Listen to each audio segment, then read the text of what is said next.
What is going on, everybody? We are revisiting a old commander that I featured on the channel before because it's one of my personal decks, and I've recently updated it to be cEDH level. Let's take a look.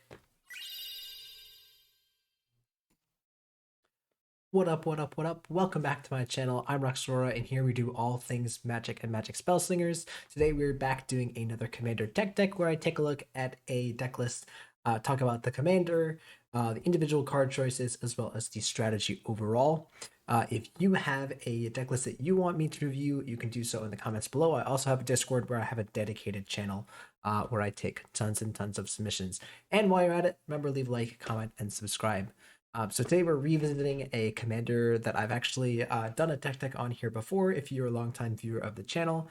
Yes, because it's a personal deck of mine, kind of a pet deck, and it became a little bit too powerful to play at the casual level, and so I found that there was actually a cEDH, a couple people trying to brew it in cEDH, took some inspiration from those lists, kind of made it my own, made some edits, and yeah, so I figured, I built it in paper. I played it for a while. I'm not currently playing it. I have moved on to other, building some other things in CDH. Still playing CDH, and obviously still looking for things to improve this deck because I do think this deck is good, but it's still missing some things. It's not quite meta as many will say.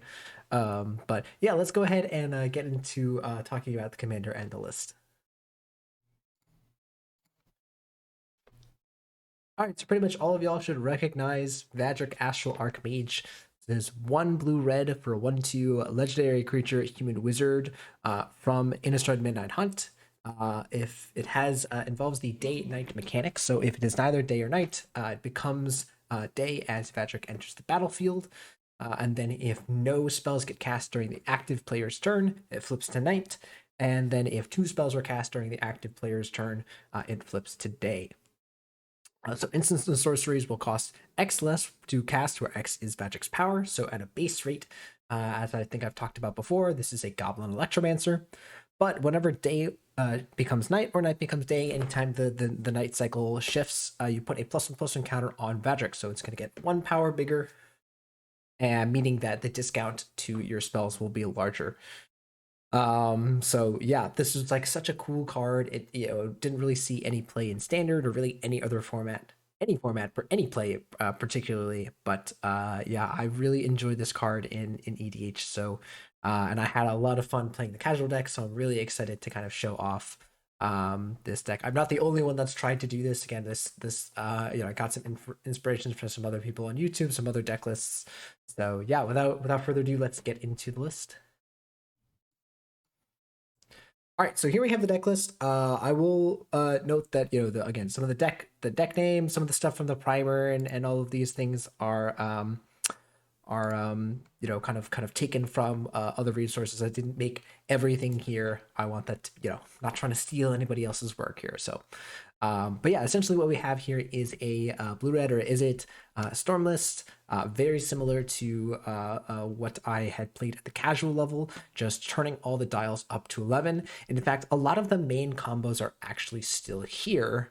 You'll note that we talked about using Displacer Kitten, Bergie, and Stormkill Artist with buyback spells, and those being Haze of Rage, Haze of Rage, Seething Anger, and as well as I think there is the red one, the instant speed one here somewhere, whatever it's called, Searing Touch. Right, so all three of these cards, all these cards, and all these combos were in the original list that I featured.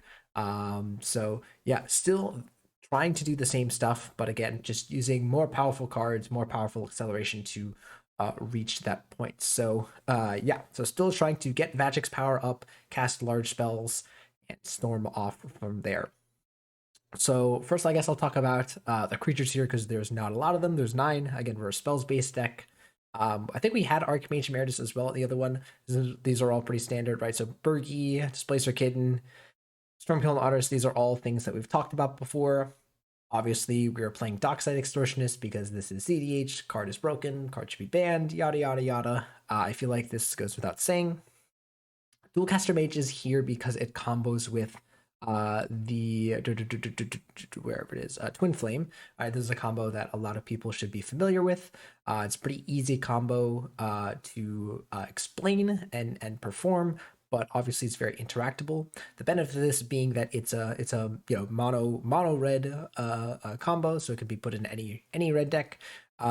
They kind of can do things otherwise, right? So Dualcaster Mage can sometimes just like copy a spell in a pinch, can also copy a counter spell in a pinch, right? Your opponent casts their counter spell, you'll Dualcaster Mage their counter spell and send it back at them. So there are things that you can do with Dualcaster Mage. There are also things that you can do with Twin Flame. Twin Flame can copy your Dockside Extortionist and your Spell Seekers. Just go off. It can also copy Stormkiln Artists and Archmage Emeritus to just go nuts, right? So I've had games where I like cast it on Archmage, draw a crap ton of cards off of the Archmages, and so yeah, I think someone had told me that it's Archmage or Archmage. Anyways, name doesn't really matter. And then we have Spellseeker here. Spellseeker can grab a whole bunch of things in the deck. I'm skipping over things. Gilded Drake is a cEDH staple. I don't actually own this card in paper. If I played it, I would be proxying it. But I think it deserves mentioning in the list. You can stick other things in here if you don't feel like paying for a Gilded Drake. But yeah, Phantasmal Image is a fine replacement. The thing here is that I don't think Vadrik has a really big interest in stealing other people's stuff. I think Vadrik cares about keeping Vadrik on your side of the board, because a lot of times if a Gilded Drake is coming down and Vadrik's on the board, I've had I've had my Vadrik stolen, and so I feel like this Gilded Drake is only here because of other Gilded Drake's existence. Ragavan is awesome. It's just a really good card. And sorry, back to Spellseeker here. There's just so many good 2-mana spells that we can grab. And 1-mana spells, right? It can grab the Hazer Raises and everything, and just all any type of interaction, tutors. It's just really, really good. It can get Pull from Tomorrows to draw a bunch of cards. So yeah, Spellseeker does a lot of heavy lifting here. And again, with with Twin Flame and even like Displacer Kitten, they can just like tutor up so many cards. It's pretty cool.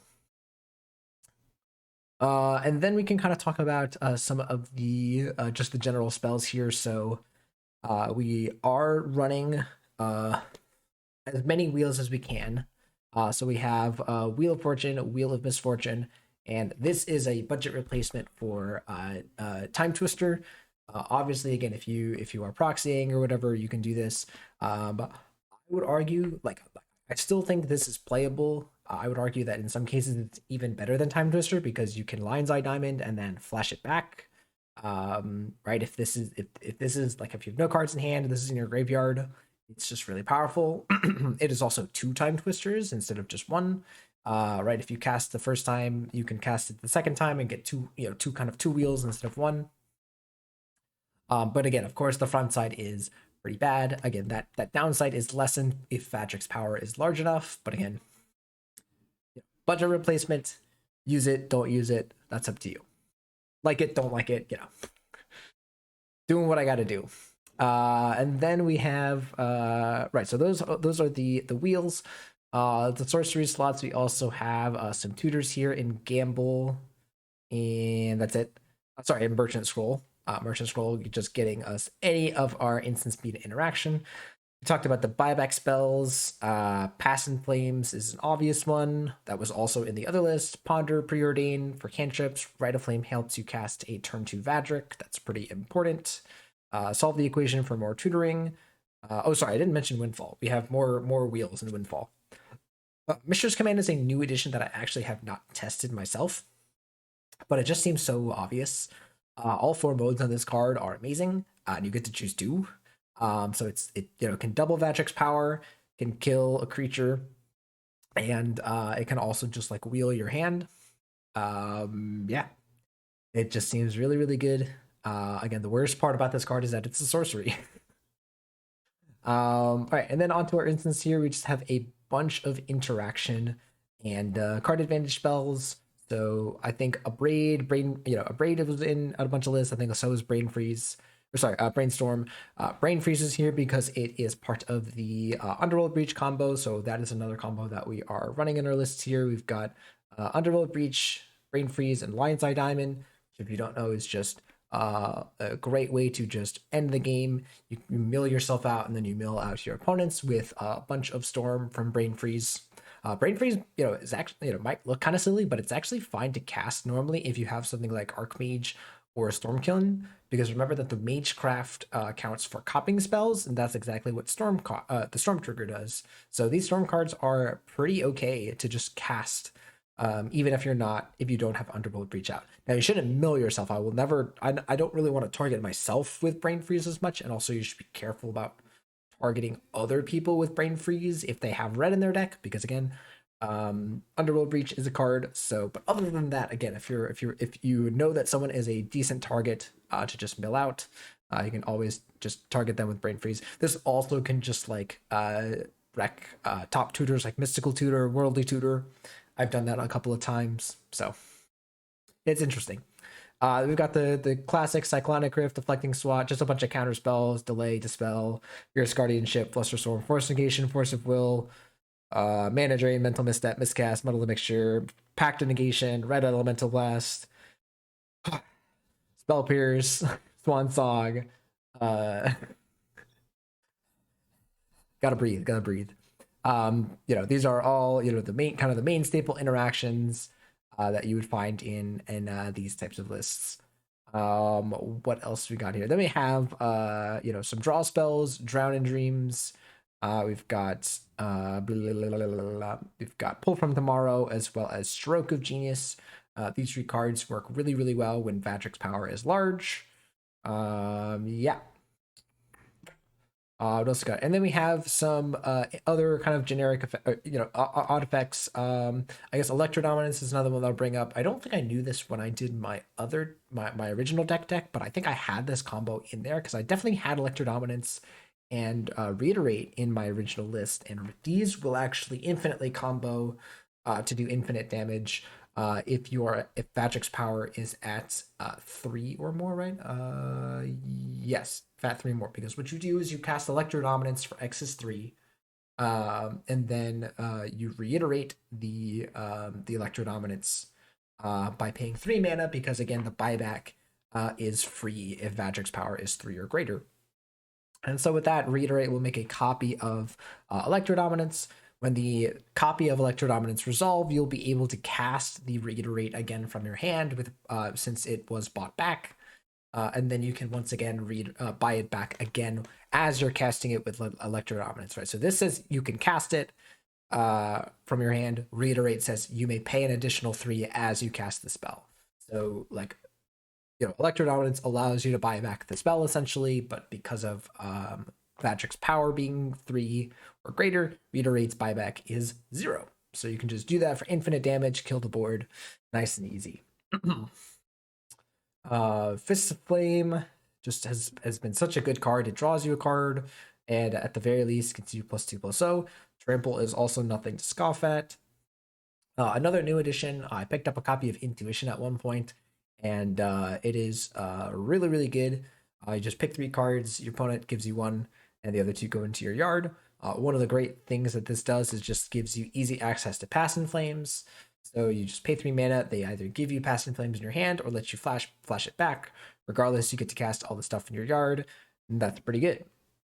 The other thing that you can do with this is you can just pick 3 cards that are all the same, right? So if you still have Drown in Dreams, Pull from Tomorrow, and Stroke of Genius in your hand, in your deck, you cast Intuition, you show them all 3 of those, and regardless, you get a big draw spell. You can also do the same thing with the buyback spells, wheels, all of these things. Anything that you need, there's so much redundancy in the list that just casting an Intuition seems really good. There's also things you can do where you can maybe try and do some stuff with Underworld Breach where if you can force someone to give you Underworld Breach, but a lot of times they just won't. So I don't really recommend that. There's some more pump spells in Invigorated Rampage. There's also some rituals like Seething Song. Seething Song can also go infinite with Reiterate, as I think we've talked about.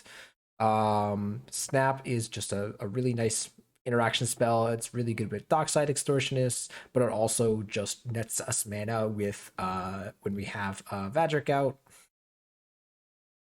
Sudden Breakthrough is a fantastic card that wasn't in my original list, I don't believe, but that's primarily because again it just didn't feel too strong at the time. But in this list, it just goes off where it's essentially a one mana for 3 mana, because you get the 1 mana back, and then Vadric's power becomes 3. So, yeah, it's just really good. It's a great combo starter. I've won a lot of games off of this. Titan Strength, similar, right? Just being 1 mana for +3/+0. The Scry is also nothing to scoff at. Windsor Rebuke should be pretty self-explanatory, and yeah, so just pretty standard stuff. Again, very similar things that you see from my casual deck, but again, just scaled up to 10. Right, just all the draw spells, all the free interaction, right, Force of Will and all that stuff in the instant speed slots. So yeah, stuff gets really crazy though when we get to the artifacts and enchantments. Obviously, we have a ton of fast mana because we're really trying to play Vadrik as soon as possible. I've got Mana Crypt, Mana Vault, Mox Diamond, Soul Ring, Jeweled Lotus. Even right, Jeweled Lotus is not the best in this because you still need you still need another color to cast Vadrik on turn 1, but still, it's just really good. Chrome Monks is not like these are all main staple cards of most cEDH decks, so shouldn't be too surprising. And then of course we have the pair of draw enchantments in Mystic Remora and Rhystic Study. Again, these are auto includes in most blue decks in cEDH. And again, they deserve their spot here. If you can't get a turn 1 Vadrik, a turn 1 Mystic Remora is just as good. And Rhystic Study also just being good, providing card advantage. These cards are really important to include in this deck. You might say, oh, you have Vadrik, you have Vadrik out, you like cast Pull from Mar, you draw so many cards.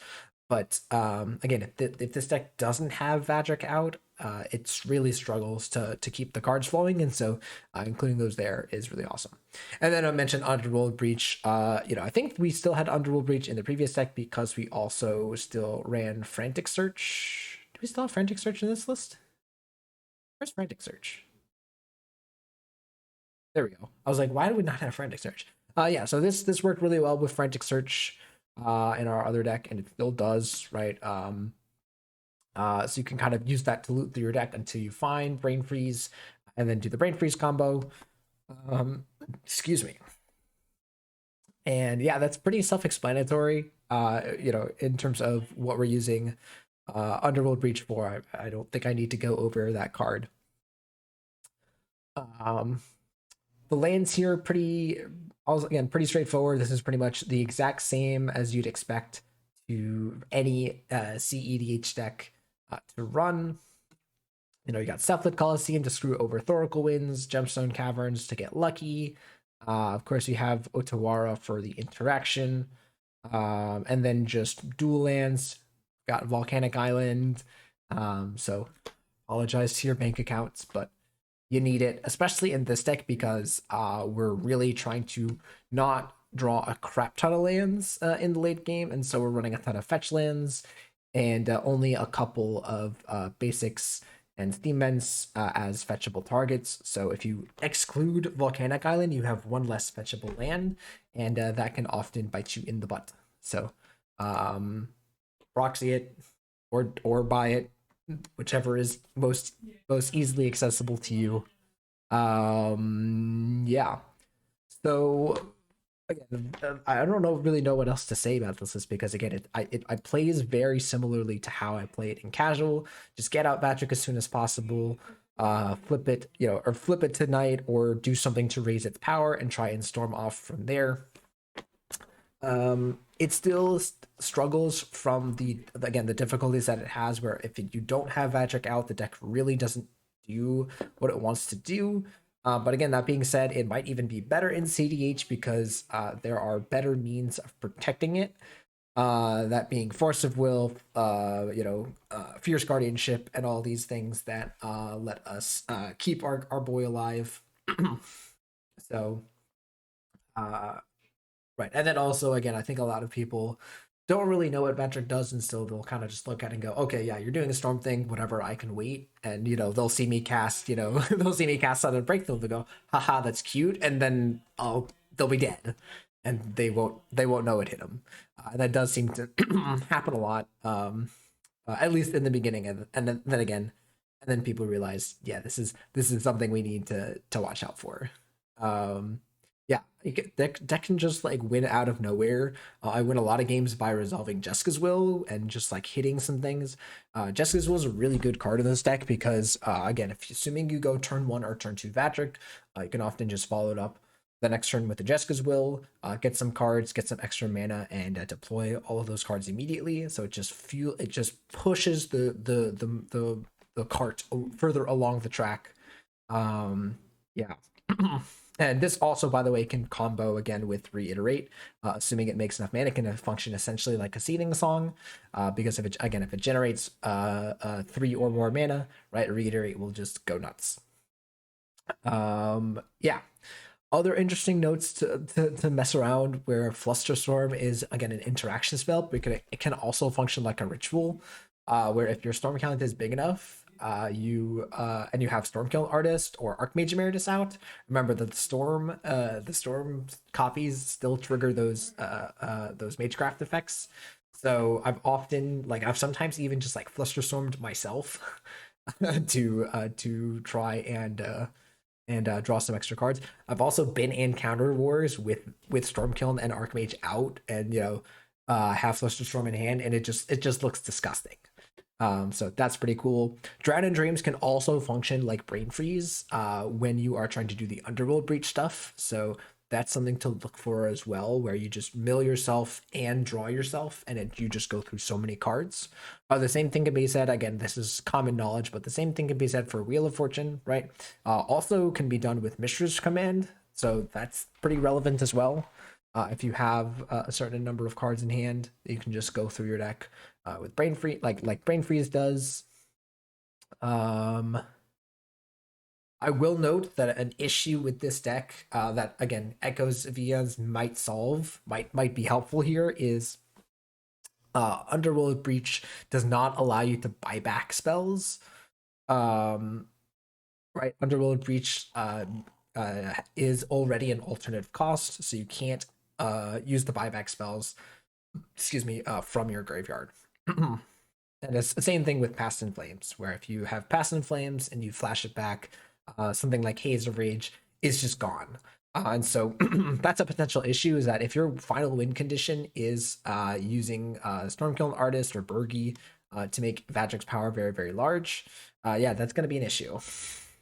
But assuming you actually get this combo off, it's not that hard to just kill the board, either with, again, getting yourself some kind of Searing Touch, or drawing your deck and doing the Underworld Breach stuff, or drawing your deck and doing the Dual Caster Mage combo. There's just so many different lines that you can take to actually win the game, and that's why I find this deck really fun, is that a lot of the pieces intertwine, right? So again, the Burgi and the Stormkills and stuff help us storm while also being our win con.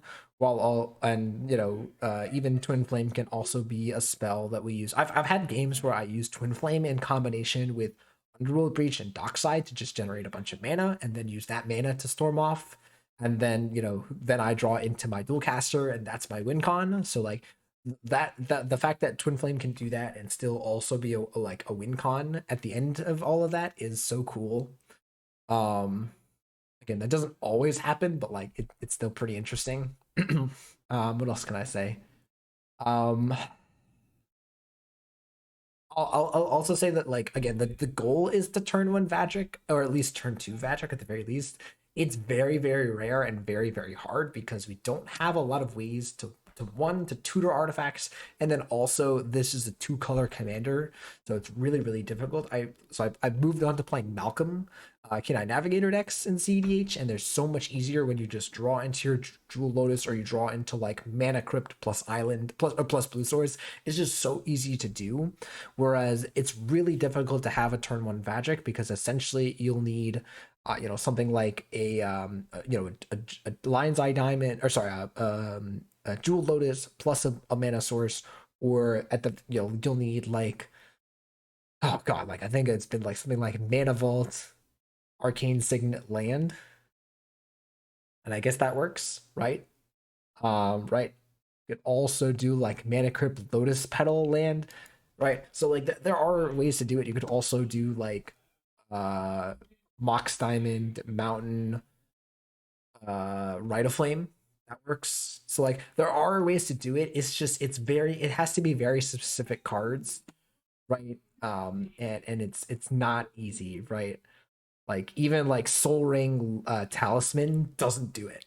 Like Soul Ring Talisman Land doesn't do it, right? That's still only a couple things. So yeah, it's hard. It's not easy to turn Vadrik, unfortunately. I wish it was, but yeah, at the very least, again, you have turn two Vadrik pretty easily, because again, all you really need is a land plus a single piece. Sorry, two lands plus a single piece of acceleration.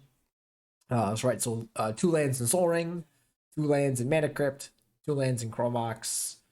Um, right, even two lands Mana Vault. Mana Vault might seem like a weird inclusion here, but it also is nice. Like obviously, you can just turn two Vatric with it, but also it's really nice to accelerate Stormkilled Artist, or Displacer Kitten if you can accelerate those out, especially Displacer. Excuse me, Displacer Kitten, since Displacer Kitten can flicker the vault, and that can just um negate the entire downside of Mana Vault.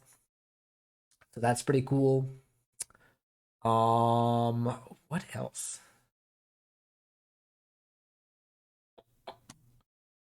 I think that's really it. It's just a really interesting list. Like, I think that the primer goes over some of the generic lines, but otherwise, it's I think yeah, just talk about the big pull draw spells, the buyback spells, and then the various win conditions. Yeah, talk about Twin Flame, Underworld Reach. Yeah, cool. That's really it. And again, the buyback spells with the mana generators. So yeah, that's it's I wanted to update people because I know some people have asked me for this, and also the LGS that I play at, people really enjoyed playing against or seeing this.